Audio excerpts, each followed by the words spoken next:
حضرت غوث زماں مولانا حافظ قاری شیخ المشائخ جناب سید احمد شاہ قادری رحمۃ اللہ علیہ کا تعلق ضلع ہری پور کے گاؤں سرکوٹ سے تھا۔ آپ کا شجرہ نسب حضرت امام حسین رضی اللہ تعالیٰ عنہ سے جا ملتا ہے، یعنی کہ آپ سید فیملی سے تھے اور حضرت امام حسین کی اولاد سے ہیں۔ آپ 1853 میں ضلع ہری پور کے گاؤں سرکوٹ کے محلہ شتالو میں سید صدر شاہ کے گھر پیدا ہوئے۔ آپ نے ابتدائی تعلیم اپنے والد سے حاصل کی اور جب سے ہوش سنبھالا آپ کی تربیت دینی اور روحانی ماحول میں ہوئی۔ آپ کی والدہ ماجدہ حافظہ قرآن تھی۔ ابتدائی تعلیم حاصل کرنے کے بعد آپ نے علوم دینیا میں دنیا کی تکمیل کے سلسلہ میں ہندوستان کی مختلف مشہور درسگاہوں سے فیض حاصل کیا۔ آپ مولانا حضرت انور شاہ کشمیری رحمۃ اللہ علیہ کی پہلی فراغت حاصل کرنے والے علماء میں شامل تھے۔ آپ مولانا انور شاہ کشمیری رحمۃ اللہ علیہ کی صحبت میں علوم دینیا کے حصول کے ساتھ ساتھ روحانیت کی طرف راغب رہے۔ آپ نے روحانی فیض کے حصول اور دین اسلام کی تبلیغ کے سلسلہ میں ہندوستان کے مختلف علاقوں میں بطور مبلغ خدمات سر انجام دی اور بعد ازاں افریقہ کے مختلف ممالک جن میں ممباسا، کیپ ٹاؤن وغیرہ میں دینی مراکز قائم کر کے اسلام کے فروغ اور تبلیغ دین کا سلسلہ شروع کیا۔ بعد ازاں آپ رنگون کے شہر برما میں آئے اور یہاں تبلیغ دین کا سلسلہ شروع کیا اور مبلغ کی حیثیت سے دین اسلام کی خدمت شروع کی۔ تعلیمی فراغت کے بعد 17 سال دنیا کے مختلف ممالک جن میں ہندوستان، افریقہ، برما، رنگون بطور مبلغ دین اسلام کی خدمت کی۔ اس دوران لوگوں کا ایک بہت بڑا حلقہ آپ کا گرویدہ اور فالوور بنے اور آپ کے متقدین اور مریدین بنے۔ اس کے بعد آپ وطن واپس آئے اور روحانی فیض کے حصول کے لیے وقت کے ولی اللہ سید خواجہ عبد الرحمن چھوروی رحمۃ اللہ علیہ سے بیعت لی اور ان کے مرید بنے۔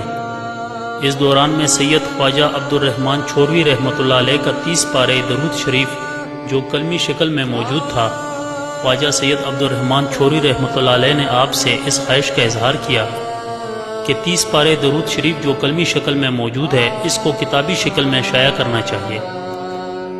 اپنے پیر خواجہ سید عبد الرحمن چھوروی رحمۃ اللہ علیہ کی خواہش کی تکمیل کے لیے آپ دوبارہ برما تشریف لے گئے۔ وہاں متقدین و متعلقین کے ساتھ ایک کمیٹی بنا کر درود شریف کو کتابی شکل میں مرتب کیا۔ برما سے واپسی پر اپنے پیر خواجہ سید عبد الرحمن چھوروی رحمۃ اللہ علیہ کے حکم پر دارالعلوم اسلامیہ رحمانیہ جس کی ابتدا 1902 میں کی گئی تھی اور آج تک یہ ادارہ دینی خدمات میں پیش ہے، رنگون میں دوران قیام آپ دارالعلوم اسلامیہ رحمانیہ کی تعمیر اور تکمیل کے سلسلہ میں نمایاں کردار ادا کرتے رہے۔ برما میں انقلاب آنے کے بعد آپ بنگال کے ساتھیوں کے ہمراہ چاٹگام بنگلہ دیش تشریف لے گئے اور وہاں انجمن رحمانیہ کے نام پر ایک انجمن بنائی، جس کے بعد انجمن رحمانیہ کی پوری دنیا میں موجود اداروں کی سرپرستی اور مزید دینی اداروں کے فروغ کے سلسلے کا قیام رکھا گیا۔ بنگلہ دیش میں جامعہ احمدیہ سنیہ کا قیام ہوا۔ اسی دوران بنگلہ دیش میں بہت بڑی تعداد میں لوگ آپ کے روحانی فیض سے فیضیاب ہوئے۔ دین اسلام کی فروغ میں آپ کا اہم کردار تھا۔ آپ صاحب کرامت، عالم دین اور ولی کامل کا درجہ رکھتے تھے اور دینی خدمت اور شریعت کے فروغ کے لیے اپنی زندگی وقف کر رکھی تھی۔ آپ نے بنگلہ دیش میں انجمن رحمانیہ کے ماتحت بے شمار دینی اداروں کی بنیاد رکھی۔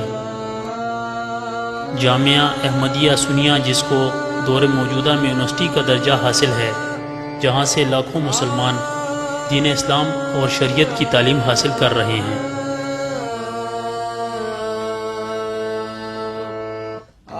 اس وقت انجمن رحمانیہ کے زیر سایہ پورے بنگلہ دیش میں کم و بیش 300 تعلیمی ادارے دین اسلام کے فروغ کے سلسلہ میں اپنی خدمات پیش کر رہے ہیں۔ آپ کی زندگی کا مقصد روحانی تربیت، دینی فروغ اور اسلامی تعلیمی اداروں کی تشکیل آپ کا نمایاں مشن اور آپ کی زندگی کا مقصد تھا۔ آپ کے اسی دینی خدمت اور فیض کی بدولت بنگلہ دیش، انڈیا، عرب ممالک میں لاکھوں کی تعداد میں آپ کے متعقدین و مریدین دین اسلام کی خدمت پیش کر رہے ہیں۔ 1961 میں آپ 108 سال کی عمر میں دنیائے فانی سے کوچ کر گئے۔ آپ کے 2 فرزند تھے، ایک بیٹا جوانی میں ہی وفات پا گئے تھے اور دوسرے فرزند حضرت سید طیب شاہ رحمۃ اللہ علیہ نے آپ کے دین اسلام کے فروغ اور خدمت کے مشن کو جاری رکھا اور ان دینی اداروں کو دن دگنی رات چگنی ترقی دی۔ یہ سلسلہ آج بھی جاری و ساری ہے۔ حضرت سید طیب شاہ رحمۃ اللہ علیہ کی وفات کے بعد اب ان کے فرزند حضرت سید طاہر شاہ اور حضرت سید صابر شاہ اپنے بزرگوں کے نقش قدم پر چلتے ہوئے دین و دنیاوی خدمت میں پیش ہیں۔ طیب العلوم ایجوکیشنل کمپلیکس اس کا جیتا جاگتا ثبوت ہے، جس میں دینی و دنیاوی تعلیم کے حصول کے سلسلہ میں 1500 سے 2000 طلباء و طالبات دین و دنیا کی تعلیم حاصل کر رہے ہیں، جس میں غریب اور یتیم طلباء و طالبات کو مفت تعلیم فراہم کی جا رہی ہے۔ اللہ تعالیٰ آپ کی دین اسلام کی سربلندی کے لیے بے لوث خدمت و قربانی کو اپنے دربار میں قبول فرمائے اور آپ کی اولاد کو یہ توفیق دے کہ وہ ان دینی اداروں کو مزید ترقی کی راہ پر گامزن کر سکے اور آپ کے بتائے ہوئے راستے جس میں دین اسلام کے فروغ، دکھی انسانیت کی خدمت اور انسانیت کی بھلائی میں مزید ترقی کی توفیق دے۔ اللہ تعالیٰ آپ کے درجات بلند فرمائے اور جنت میں اعلیٰ سے اعلیٰ مقام عطا فرمائے اور مخلوق خدا اور عالم اسلام کو آپ کے بتائے ہوئے راستے دین اسلام کی خدمت کی توفیق دے۔ آمین ثم آمین۔ آ